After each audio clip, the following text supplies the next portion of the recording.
Samantala, Attorney Sal, kaugnay pa rin sa People's Initiative for Charter Change ay mayroong kumakalat ngayon na video sa social media kung saan nakikita na ang mga mamamayan sa District 4 ng Quezon City ay nihikayat na suportahan ang pagbabago ng konstitusyon upang gawin anyang legal ang assistance to individual in crisis situations o yung AICS at tupad.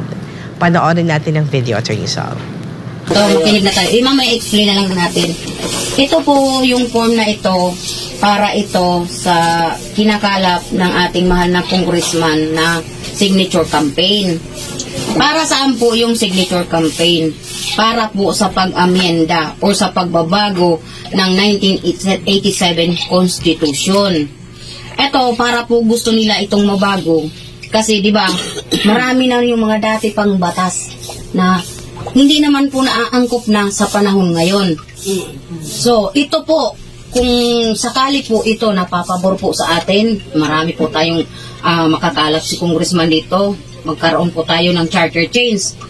Malaking tulong po ito sa atin. Bakit? Di ba po binibigyan tayo ni congressman ng AICS?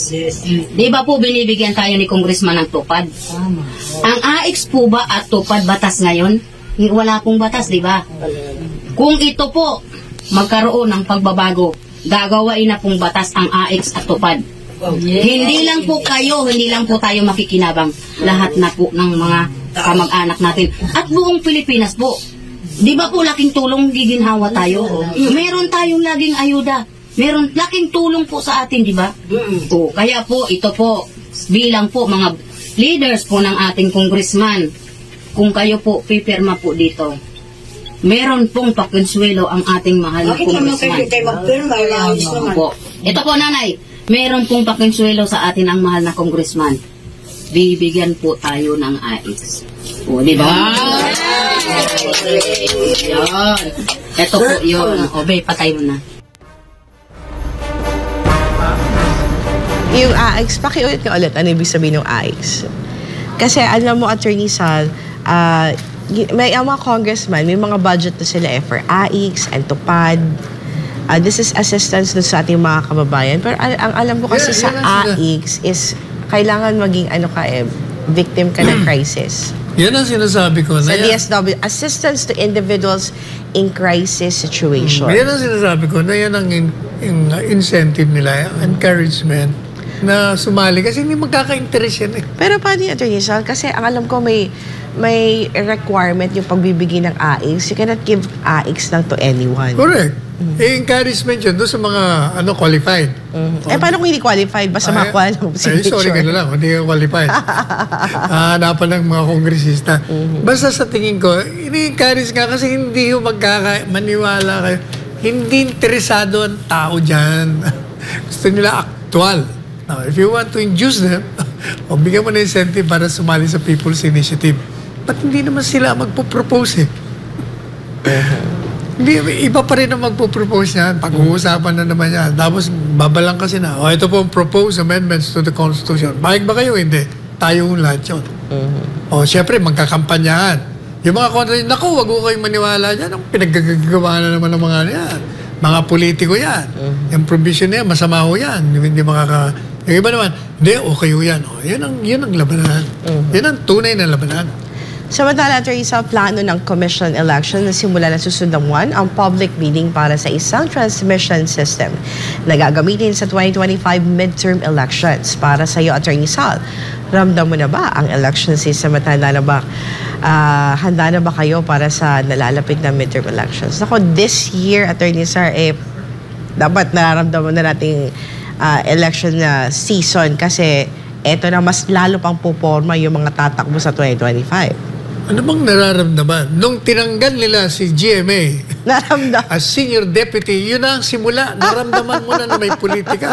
Tinanggal nila, tapos question na nila si Inday Sara, sinama si Duterte, sinama lahat yan. Ayan na. Election season na. Matagal na.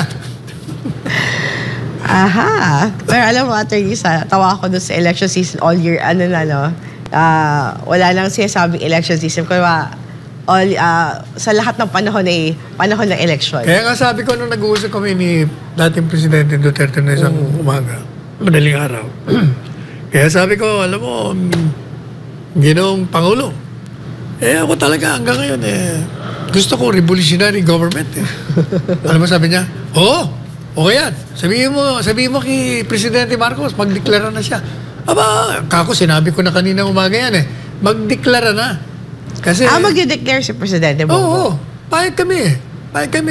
Diktador siya, okay yan, constitutional dictator. Basta. At Attorney Sal, mainit kasi na pinag-uusapan yung regarding dun sa issue ng People's Initiative. As a matter of fact, isa sa mga alaman ng balita, itong commercials, TV ads na nakikita nila ng ating mga kababayan during news program na hinihikayat, pinapaliwanag nila sa masa na may mga naitsapwera o mano na sektor ng ating bansa nung ginawa itong 1987 Constitution at gusto daw ng ating gobyerno na gawing saligang patas ang saligang batas. Pero naging part nun sa TV commercial, Attorney Sal, yung EDSA puwera doon sa mga magsasaka.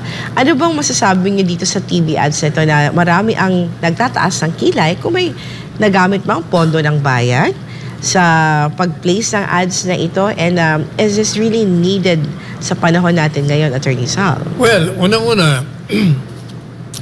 alam nyo, pag meron kayong i-initiate na isang proyekto, kailangan nyo ng pera. Whether you like it or not. Because if you're introducing a program that will encourage people to participate, kailangan may impormasyon ka muna. Ilalatag mo yan, ilalahad mo yan, i-advertise mo, papaliwanag mo, bakit? Kailangan mo ng pera. Now, sino ba ang mga nasa likod niya? Siyempre, yung mga interesadong magkaroon ng revision ng konstitusyon. Kaya nagpalabas sila dyan. Pareho din yun sa Kamara ng Representante, yung isang party list dyan, na naglulunsad din. At ngayon, sunod-sunod na yung mga batikos na bakit daw gumagastos para sa People's Initiative. Alam niyo, iba ho ang tingin ko dyan, ha? Ang tingin ko dyan, as I said earlier, kailangan mong gumastos because people will not be interested to participate in any program, in any activity that will not directly benefit them at the moment. Of course, ano ba makukuha namin dyan? Exactly. Hindi yung interesado. Katunayan ng mga Pilipino naman, hindi mga interesado kahit anong klaseng uri ng gobyerno. What they're interested in is, bigyan mo kami ng pagkain sa lamesa, bigyan mo kami ng trabaho, bigyan mo kami ng bahay, bigyan mo kami ng damit, bigyan mo kami ng gamot, bigyan mo kami ng ospital. Yan ang interes ng tao. Now, kung gusto mong magkaroon ng interes yan, papaliwanag kung kailangan nun natin gawin ito. Kailangan ganyan. Kailangan baguhin natin ng konstitusyon. 3 pamamaraan dyan. Yung isa, Constitutional Convention, gastos. Yung isa naman, Constituent Assembly, ang gulo nila. Yung pangatlo naman, People's Initiative, kayo yun. Pero hindi maka-interesado ron. Kaya kailangan ikayatin. Yun po yun. Ganun lang kasimple yun. Mali ho ang pagkontra, nakikita ko mali. Kasi para bang pinalalabas nila na yung sasama dyan, whether yun in-encourage mo through incentives, 100 pesos, whatever. Parang yun na ang konstitusyon. Hindi po. Yun ay pag-initiate lamang ng isang plataforma o venue na gagawin yung pagbalangkas ng saligang batas. Pag yun po ay nabuo, ang boboto niyan tayong lahat na registered voters. Simula pa lang yan. Now, you're saying, Attorney, na simula pa lang itong People's Initiative. Ano ang magiging scenario kung magiging successful itong People's Initiative? Magkakaroon mo ng botohan sa lahat ng constituents? Kasi nga, pag may People's Initiative na, nandiyan na ngayon yung mga, ano bang revision? Sa economic, sa security of tenure, sa lahat ng klase.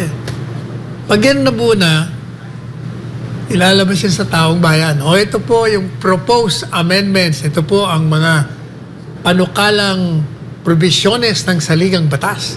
Payag ba kayo rito o hindi? O yun ang bobotohan ng taong bayan, ng mga botante. Yung pa lang. Doon pa lang Pero kailan boboto ang taong bayan? Ay, paggawa na. Paggawa na yung mga... I mean, kung target, i-schedule yun. hindi siya necessarily ngayong midterm election Ay, isasabay. hindi. Definitely. Separate kung dapat. kaya. Pero masyadong isang taon, I don't think so. Pero pwede siguro sa 20... Kasi kung nagmamadali Yun sila, ang gusto nila. possible tina-target nila yung midterm election. Yun ang gusto nila na isabay doon. Pero mahaba yan. Kasi pag inopen mo ang revision, maniwala ka, maraming lalabas yan. Matagal na debate yan.